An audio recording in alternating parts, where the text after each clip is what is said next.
Welcome to editor analysis. ప్రశ్న రావణ్ గత కొన్ని రోజులుగా జరుగుతున్న అంశాలు, అతను మాట్లాడుతున్న అంశాలు. 4 సార్లు కేసులు పెట్టారు, 4 స్టేషన్లు తిప్పారు, 4 బెయిల్లు వచ్చినాయి. 5వ వచ్చే పరిస్థితి ఇప్పుడు కనిపించదు కూడా అంటున్నారు చాలామంది. ఎందుకంటే ఉపా చట్టం యావజ్జీవ పడినా ఆశ్చర్యపోవడం అవసరం లేదు, ఇంకా పెద్దది పడినా పడవచ్చు అనే మాటలు కూడా వినిపిస్తున్నాయి. ఎందుకు ఇంత సీరియస్గా ఉంది? ప్రశ్న రావణ్ మాట్లాడిన మాటలకే ఈ రకమైన కేసులు ఉన్నాయా, లేకపోతే ఆయన చరిత్ర అంతా కూడా తవ్వి తీసేరా? దానికి ప్రత్యక్ష నిదర్శనాలు చాలా ఉన్నాయి, చాలా సంచలనాలు వెలుగులోకి వస్తున్నాయి. అతని యూట్యూబ్ ఛానల్లో చాలా కీలక ఆడియోలు, వీడియోలు కూడా దొరికినాయి అని.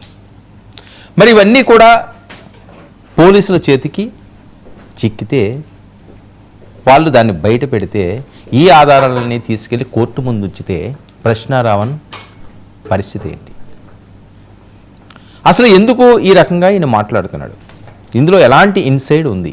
దీని మీద పూర్తి స్థాయిలో తవ్వుతున్నారు. కస్టడీకి తీసుకుంటే పరిస్థితి ఎలా ఉంటుంది వేరే చెప్పాల్సిన అవసరం లేదు, ఇదంతా జగమెరిగిన సత్యం. పోలీస్ కస్టడీకి తీసుకున్నారు అంటే ఖచ్చితంగా చాలా అంశాలు కక్కిస్తారు. వాళ్ళు ఎలాంటి సిచ్యువేషన్లో ఉన్నా కక్కిస్తారు, కక్కక తప్పదు. పోలీసుల ముందు కానీ కోర్టుల ముందు కానీ ఎంత గొప్ప వ్యక్తి అయినా సరే ఇంతేనండి. అవి దాటుకుని వెళ్ళడం అంటే అంత ఈజీ కాదు. ఏ వ్యక్తి అయినా సరే ఏముందిలే ఎఫ్ఐఆర్ ఒక కేసు పెట్టుకుంటే పెట్టుకో, చాలామంది మాట్లాడే మాటలు అంతే. అంటే మరి వాళ్ళకి తెలిసిదే మాట్లాడుతున్నారో తెలియక మాట్లాడుతున్నారో తెలియదు, కానీ ఏం చేస్తారండి, పెట్టుకోండి కేసు. ఏంది కేసు ఏమైపోద్ది? పీక తీసేస్తారా? పీక తీసిరు, తీసుకెళ్ళి లోపల కూర్చోబెట్టి 4 కొమ్మితే పరిస్థితి ఏంటి? అలవాటు లేని ప్రాణం కదా, అలవాటు లేని పనులు కదా.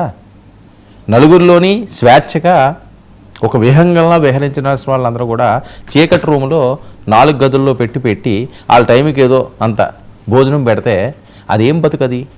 ఎటువంటి ఫెసిలిటీస్ లేకుండా క్రిమినల్స్ తోటి బతకడం అంటేని ఎందుకు? ఆ రకమైన నోటి దురత తీర్చుకోవడం ఎందుకు? ఈ రకంగా ఇబ్బందులు పడడం ఎందుకు? ఇప్పుడు ఏం జరుగుతుంది? రావణ్ రిమాండ్ రిపోర్ట్ చూస్తే ఇక అతను బయటకు వచ్చే పరిస్థితి లేదు అని. అంతేకాకుండా షాకింగ్ నిజాలు కూడా వీళ్ళు వెల్లడిస్తున్నారండి. మావోయిస్ట్ సిద్ధాంతాలను వ్యాప్తి చేసే విధంగా అతను మాట్లాడారు, అతను వీడియోలు పెట్టాడు. దేశ సమగ్రతను దెబ్బతీసే ప్రయత్నాలు జరిగాయి అన్నది వీళ్ళకు పక్కా ఎవిడెన్స్తో వచ్చిందని చెప్పి రిమాండ్ రిపోర్ట్లో వాళ్ళు చూపిస్తున్నారు. మరి ఇలా జరిగితే మరి ఇవే నిజమైతే కొన్ని ఆడియోలు వీడియోలు ఇవన్నీ కూడా పెద్ద ఎత్తున వైరల్ అవుతున్నాయి. సరే, ఈ సందర్భంలో ఆడియోలు వీడియోలు ఏ రకంగా అవుతున్నాయి ఏంటి, దీని పర్యవసానాలు ఎలా ఉంటాయి, ఇవన్నీ కూడా చాలా కీలకంగా మారుతున్న పరిస్థితి. ఒక వీడియోకి సంబంధించి మావోయిస్ట్ అన్నారు కదా, మావోయిస్టు సిద్ధాంతాలను వ్యాప్తి చేస్తూ దేశ సమగ్రతను దెబ్బతీసే ప్రయత్నాలు చేస్తున్నారని ఎందుకు అన్నారు అంటే, ఇతను అతని యూట్యూబ్ ఛానల్లో పెట్టిన ఒక వీడియో ఆధారంగా. సో ఆ వీడియో అయితే నేను చూపించలేదు, ఆడియో వినిపిస్తాను, వినండి. మనిషి దోచుకునే వ్యవస్థ సాగినంత కాలం పోరాటం జరుగుతుంది. ఎందరో హిడ్మాలు, మరెందరో కేశవరావులు, రాగోలు, మిడ్కోలు ఇలా వేరు పేర్లతో పుడుతూనే ఉంటారు. ఈనాడు పల్లెల్లో, ఆదివాసీ గూడాల్లో అమాయకంగా గుండెల విసేలా ఏడుస్తున్న ఈ తల్లుల కన్నీళ్ల సాక్షిగా మళ్ళీ పోరాటం పుడుతూనే ఉంటుంది, యుద్ధం కొనసాగుతూనే ఉంటుంది, వీరులు మరణిస్తూనే ఉంటారు, తిరిగి పుడుతూనే ఉంటారు. జోహార్ ప్రజా యుద్ధ వీరులకు.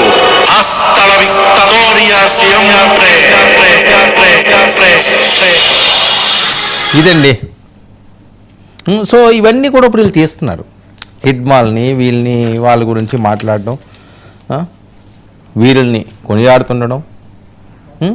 సో ఇప్పుడు వాళ్ళ దగ్గర ఉన్న కీలక సమాచారం మరి ఇవన్నీ కూడా కోర్టు ముందు పెడితే పరిస్థితి ఏంటి? పక్క ఎవిడెన్స్ తోటి. ఇక ఫోన్లో మావోయిస్టు నేత హిడ్మాన్ కీర్తిస్తూ వీడియోలు నేను చూపించాను కదా, కస్టడీలో సహకరించడం లేదన్న పోలీసులు. కస్టడీకి తీసుకున్నా లేకపోతే ప్రశ్నలు అడిగినా ఈ 4 రోజులు పెట్టి కూడా ఏవి సహకరించడం లేదట.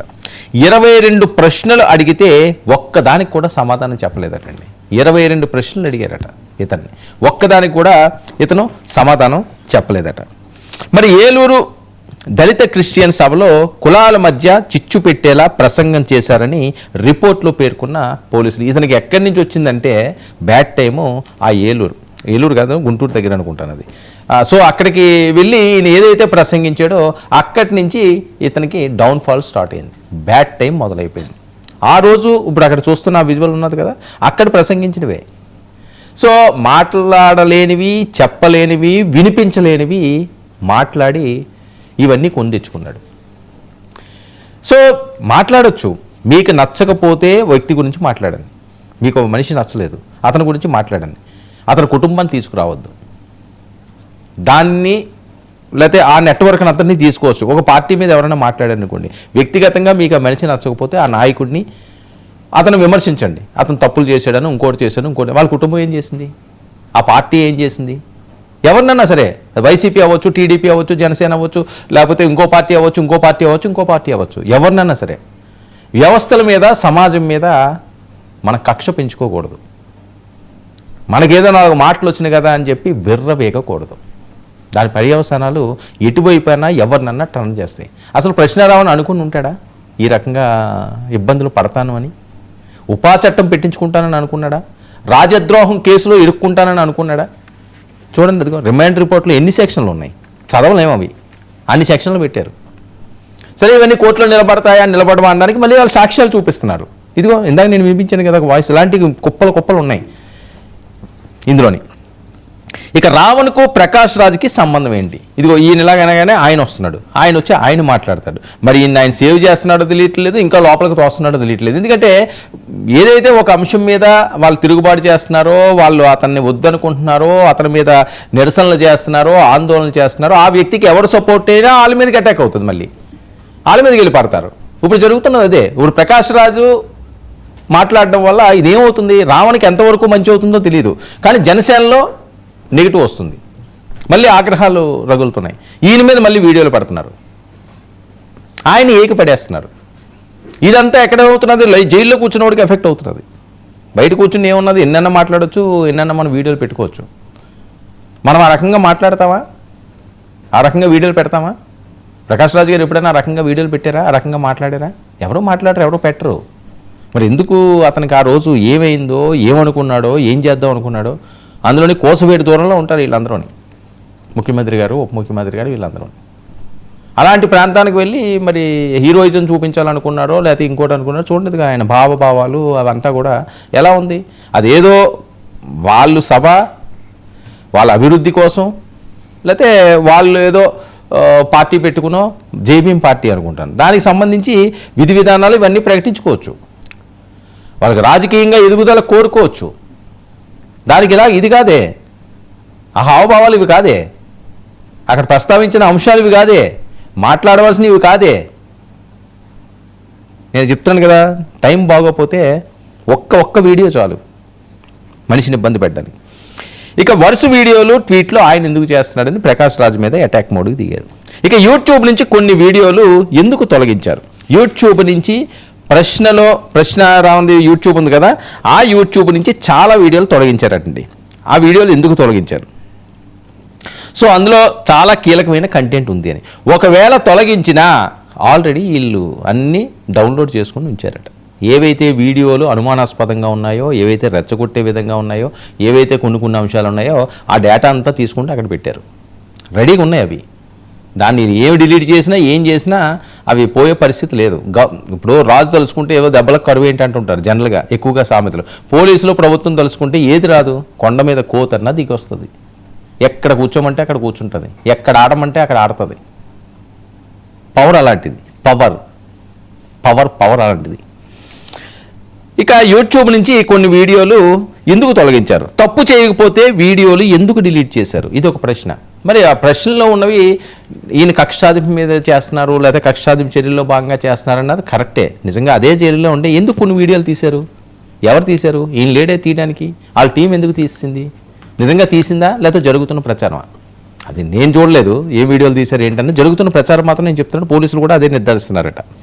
ఇక వీడియోలు తీసివేస్తే కేసు తీవ్రత తగ్గుతుందా? ఇదొక ప్రశ్న. వీడియోలు తీసినంత మాత్రం ఏమవుతుంది? ఆటోమేటిక్గా మళ్ళీ తీసుకుంటారు, యూట్యూబ్ నుంచే ఇల్లే పెడతారు. ఒక చిన్న లెటర్ పెట్టారంటే ఏ వీడియోలు తొలగిపోయి మొత్తం అంతా తీసి ఇచ్చేస్తారు డేటా. దానివల్ల ఏం ఉపయోగం లేదు. అనవసరంగా ఇదేదో ఇందులో ఉంది అని చెప్పి ఇంకా ఎక్కువ ప్రచారం జరగడానికి ఉపయోగపడేలా ఉన్నది. ఇక పోలీసులకు పక్కా సాక్ష్యాలు లభించినాయి. ఏంటా పక్కా సాక్ష్యాలు? ఇతను ఫోన్ని హ్యాండ్ ఓవర్ చేసుకున్నారండి. ఆ ఫోన్లో చాలా కీలకమైన అంశాలు ఉన్నాయట. ఈయన ఎవరెవరితో మాట్లాడాడు, ఎవరెవరితో చాటింగ్లు చేశారు, ఎవరెవరితో వీడియో కాల్ చేశారు, ఎవరెవరితో ఏ కాన్వర్జేషన్ జరిగింది, ఇదంతా కూడా మొత్తం మన ఫోన్ ఉన్నదంటే ఉదయం నుంచో లేకపోతే ఒక సంవత్సరం నుంచో 2 సంవత్సరాల నుంచో ఏం జరుగుతున్నదో మొత్తం క్లియర్ డేటా ఉంటుంది ఇందులో దాయడానికి ఏముంటుంది? మనం తప్పు చేసామంటే తప్పు కనిపిస్తుంది, మంచి చేసామంటే మంచి కనిపిస్తుంది. క్లియర్ కదా? సో ఇలాంటి అంశాల్లో ఫోన్ చాలా కీలకం. మరి ఈయన గుండెకాయ లాంటిది అక్కడ ఉన్నది. మరి అక్కడి నుంచే కదా ప్రకాష్ రాజ్ లింక్ కూడా వచ్చింది. ప్రకాష్ రాజ్తో ఈయన ఏదో మాట్లాడాడు, ఆయన ఏదో వీడియో కాల్లో జూమ్లో రమ్మని. సరే అదేదో నెగిటివ్ అన్నదో ఇంకోటి అన్నదని నేను అంటలేదు. ఏదో జూమ్ కాల్లో ఎవరన్నా పిలుస్తారు, ఆ రకంగా పిలిచారేమో, లేకపోతే ఇంకా ఏమన్నా ఇందులో ఉన్నాయేమో, వేరే చాటింగ్లు ఉన్నాయేమో. ఇప్పుడు ఈయన ఫోన్ పోతుంది, ఈయన ఫోన్ పోలీసులకు నేను చిక్కుతాను, పోలీసులు నాకు తీసుకుంటారని నేను రాత్రి ఊహించుండడు కదా. సడన్గా ఇంకో గంటలోనో 2 గంటల్లోనో వచ్చేస్తున్నారో లేకపోతే రేపు వచ్చి ఎవరైనా అరెస్ట్ చేస్తున్నారంటే అలర్ట్ అవుతారు. అసలు ఎవరు ఊహించలేదు కదా కృష్ణారావును అరెస్ట్ అవుతాడని ఎవరికీ తెలియదు. పోలీసుల ఆపరేషన్ అలా ఉంటుంది. సడన్గా ఎత్తేసారు. ఎత్తేస్తే ఏం చేయగలడు? అందులో ఉన్న డేటాలు ఏమి తీయలేడు. అతనికి ఏ అనుమానం లేదు ఏదైనా చేస్తారా అని. సో ఆ పరిస్థితుల్లో ఏమైంది? ఫోన్లో ఉన్న కీలకమైన అంశాలన్నీ కూడా ఎవిడెన్స్ ఇప్పుడు వాళ్ళకి పక్కా దొరికినాయి.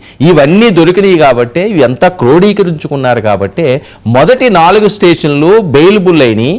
పూర్తి స్థాయిలో సమాచారం వచ్చిన తర్వాత ఉపా చట్టం పెట్టారు, రాజద్రోహం కేసు పెట్టారని పోలీసులు వర్గాలు మాట్లాడుతున్న మాటలు. ఫస్టే పెట్టొచ్చు, కానీ అప్పటికి వీళ్ళకి ఇంకా పూర్తిగా జోడీ చేసుకోలేదు. పూర్తిగా దీని మీద వాళ్ళకి ఇన్వెస్టిగేషన్ లింకులన్నీ కూడా దొరకలేదు. ఫోన్ దొరికింది, ఫోన్ అన్లాక్ చేయాలి, ఆ డేటా అంతా తీయాలి, చరిత్ర అంతా తీయాలి, అందులో ఏది పాజిటివ్ ఏది నెగిటివ్, నిజంగా ఏంటి రెచ్చగొట్టే విధంగా ఇంకా చాలా చాలా టెక్నికల్ అంశాలు ఉంటాయి. ఏదో మనం మాట్లాడుకున్నందుకు ఇలా ఫోన్ చేసి అలా చేసిస్తూ ఉండవు. సంవత్సరాల తరబడి జరుగుతున్న అంశాలు కదా ఇది. ఒక రోజు 2 రోజులు ఇవి కాదు కదా. నెక్స్ట్ యూట్యూబ్లో ఎవరి మీద ఎప్పుడెప్పుడు ఏ వీడియోలు పెట్టారో అవన్నీ కూడా సెర్చ్ చేయాలి, అవన్నీ వినాలి, అందులో ఉన్న తప్పులు వెతకాలి, అది ఏ కేసుకి ఏ సెక్షన్కి ఇంప్లిమెంట్ అవుతుందన్నది చూడాలి. సో ఒక కృష్ణారావును అరెస్టు వెనుకాల ఇంత చిట్టా ఉందట, ఇంత మేధోమదనం చేశారట. అప్పుడు ఉపా చట్టం పెట్టారు. ఇప్పుడు ఏదో ఒక రాజద్రోహం కేసు పెట్టేసి రేపు కోర్టులోకి వెళ్ళిన తర్వాత ఏ సాక్ష్యాలు లేకుండా నువ్వు ఎందుకు పెట్టావా అని చెప్పి చివాట్లు తినడానికి ఎవరు సిద్ధంగా ఉంటారు? ఇలాంటి సెక్షన్ల కింద కేసులు పెట్టినప్పుడు, ఇలాంటి ఛార్జ్ షీట్ పెట్టినప్పుడు ఏ పోలీస్ ఆఫీసర్ ఇది పెట్టాడో అది ఫేక్ అని తెలిస్తే అతని పని అయిపోద్ది. అతని ఉద్యోగం కూడా ఎగిరిపోయే పరిస్థితి ఉంటుంది. అప్పుడు ఎవరో కాపాడలేరు. ఎవరో వెనకాతల నుంచి ఏదో చేయడం అన్నది కొన్ని సందర్భాలను జరుగుతుంటుంది. అన్ని సందర్భాలు ఆ రకంగా అవ్వదు. ఎవరు ఉద్యోగం ఎవరు పోగొట్టుకోవాలని చూస్తాడు? ఒక ఆఫీసరు. ఎన్ని కష్టాలు పడకపోతే అతనికి ఆ ఉద్యోగం వస్తుంది? ఇది కూడా ఆలోచించాలి కదా. ఏదో కావాలని కక్షాదిం చెప్పారు, రాజకీయ నాయకులు చెప్పారు. రాజకీయ నాయకులు చెప్పారు అంటే ఏదో ఒక్కొక్క విషయంలో చేస్తారేమో తప్పించి ప్రతిదానికి తానానా అంటే తందానా అనే పరిస్థితులు ఉండదు. చాలామంది ఆఫీసులు అలా చెయ్యరు. సార్ రూల్కి వ్యతిరేకం ఉంది సార్, కష్టం సార్, కాస్త ఏదో మందలిద్దాం సార్, అంతేగాని రాజద్రోహం కేసు పెట్టి మనం ఎవరో ఆర్డర్ ఇచ్చేసారు ఫోన్ చేయి, ఎందుకు అంత కక్ష ఉంటుంది కృష్ణారావణ మీద? సో వీళ్ళు ఏంటంటే అరెస్ట్ చేయడం అన్నది, ఇలా మాట్లాడడం అన్నది ఆగ్రహాలు ఉంటాయి. జనసేన వాళ్ళు ఫీల్ అయ్యారు, వాళ్ళు ఇబ్బంది పడ్డారు, వాళ్ళు సీరియస్ అయ్యారు. ఖచ్చితంగా అతన్ని పనిష్ చేయాలనుకున్నారు, బుద్ధి వచ్చేలా చేయాలని అనుకోవడంలో ఎటువంటి డౌటు లేదు. ఎందుకంటే వాళ్ళకి కోపం వస్తుంది. వాళ్ళ నాయకుడు జగన్మోహన్ రెడ్డి గారు అంటే వాళ్ళకి కోపం రాలేదా? తెలుగుదేశం పార్టీ ప్రధాన కార్యాలయం మీద వెళ్ళి దాడి చేశారు. మనోభావాలు దెబ్బతింటాయి కదా ఖచ్చితంగా. అది ఎవరికైనా మనోభావాలే. చంద్రబాబు నాయుడు గారు ఫ్యాన్స్కి మనోభావాలు ఉంటాయి, జగన్మోహన్ రెడ్డి గారి ఫ్యాన్స్కి మనోభావాలు ఉంటాయి, పవన్ కళ్యాణ్ గారి ఫ్యాన్స్కి మనోభావాలు ఉంటాయి, ప్రతి ఒక్కరికి మనోభావాలు ఉంటాయి. ఆ మనోభావాలే దెబ్బతిన్నాయి. జనసేన కూడా వీళ్ళు ఆగ్రహాన్ని వ్యక్తం చేశారు. మనం వైఎస్ఆర్సీపీలో లేదా, జరగలేదా? అది ఖచ్చితంగా జరిగింది. సరే ఇంకొకరు ఎవరైనా ఉంటే తెలుగుదేశం పార్టీ వాళ్ళు ఆ రకంగా రియాక్ట్ అవుతారు. చంద్రబాబు నాయుడు ఎవరన్నా అన్నారనుకోండి, ఆ మంత్రిలో ఇంకోళ్ళు అంటే వీళ్ళు అలాగే ఆవేశపడతారు. ప్రతి మనిషిని ఎవరు ఆపుతారు? ఎవరు ఆపగలరు? ప్రతి ఒక్కరిని ఆపలేరు కదా. కొన్ని లక్షల మంది ఉంటారు, కొన్ని కోట్ల మంది ఉంటారు. ఎంతమందికి ఎవరు మెసేజ్లు చేసి మీరు అది చేయకండి ఇది చేయకండి ఉండరు. మనోభావాలు దెబ్బతింటం అన్నది ఎవరికన్నా జరుగుతుంది. అది అభిమానించే వాళ్ళు, మనం ఇష్టపడే వాళ్ళకి ఏదన్నా అయ్యిందంటే ఖచ్చితంగా మన మనోభావాలు దెబ్బతింటాయి. మరి పవన్ కళ్యాణ్ గారిని బహిరంగ ఆ రకంగా మాట్లాడారు కాబట్టి వాళ్ళ మనోభావాలు దెబ్బతిన్నాయి. వాళ్ళు కేసులు పెట్టారు. దాన్ని వేరే రకంగా కక్ష సాధింపు అనడం వరకు ఓకే, 4 స్టేషన్లు తిప్పారు, బెయిల్ వచ్చింది, అది రైటా రాంగో తర్వాత అంశం. కానీ ఈ కేసు పెట్టడానికి మాత్రం అది కారణం కాదు. ఇతను స్వయంకృతాపరాధం, ఇతను చేసిన వీడియోలు, ఇతను మాట్లాడిన మాటలు, దానికి సంబంధించిన డేటా, దానికి సంబంధించిన ఎవిడెన్సు, పక్కా ఆధారాలతో ఫోన్ డేటా దగ్గర నుంచి ఆయన యూట్యూబ్లోని వీడియోల దగ్గర నుంచి దొరికినవి. అందుకనే ఇప్పుడు ఈ కేసు ఇంత క్లిష్టంగా మారింది, ఇంత సీరియస్గా మారింది. మరి దీని నుంచి ఎటు తీసుకువెళ్తారో, మరి కస్టడీకి తీసుకున్న తర్వాత మరి అలాంటి నిజాలు ఇంకా బయటకు వస్తాయో, మరి ఆ ప్రశ్నలకి ఈయన సమాధానం చెప్పలేదు. ఈయన ప్రశ్నిస్తానే ఉన్నాడు. మరి వాళ్ళ ప్రశ్నలకి మరి ఈ ప్రశ్న జవాబు దొరుకుతుందా లేదా?